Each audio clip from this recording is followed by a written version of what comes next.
গাজায় ত্রাণ নিতে দেওয়া মানুষের ওপর হামলা, নিহত অন্তত ৩৯, আহত কয়েকশো।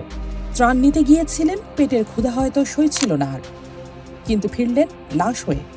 ইসরায়েলি ট্যাঙ্কার গুলিতে রাফার মাটিতে শুয়ে রইলেন ৩৯ জন নিহত মানুষ।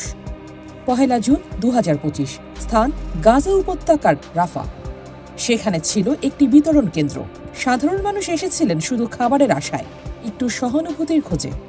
কিন্তু যা হলো তা যেন মানবতার উপর সবচেয়ে ভয়ঙ্কর আঘাত। ইসরায়েলি দখলদার বাহিনী ট্যাঙ্ক ও গুলির মাধ্যমে হামলা চালিয়েছে ত্রাণ নিতে আসা ফিলিস্তিনি সাধারণ জনগণের উপর।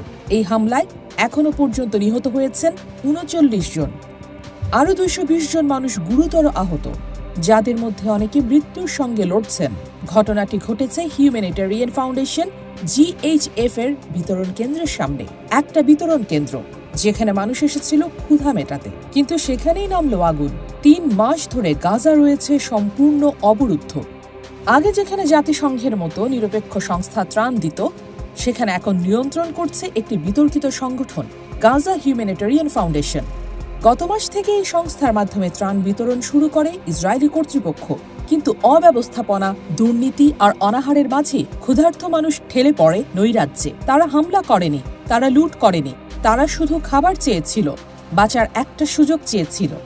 ইব্রাহিম আবু সৌদ ছিলেন ঘটনাস্থলে। তিনি বার্তা সংস্থা এপিকে বলেন, হামলার জায়গা থেকে ইসরায়েলি সেনারা ছিল মাত্র ৩০০ মিটার দূরে।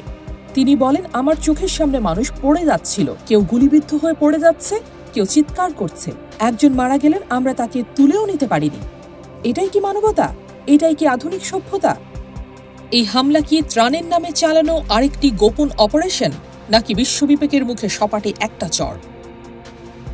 আজ রাফার রাস্তায় পড়ে আছে ৩৯টি লাশ, আর আমরা বিশ্ববাসী চুপচাপ তাকিয়ে আছি। এই ভিডিও দেখে যদি আপনার অন্তরে সামান্যতম কষ্ট হয়, তাহলে প্লিজ মন্তব্য করে জানান আপনি এই বর্বরতার বিরুদ্ধে। শেয়ার করুন যাতে আরও মানুষ জানতে পারে গাজার বাস্তবতা।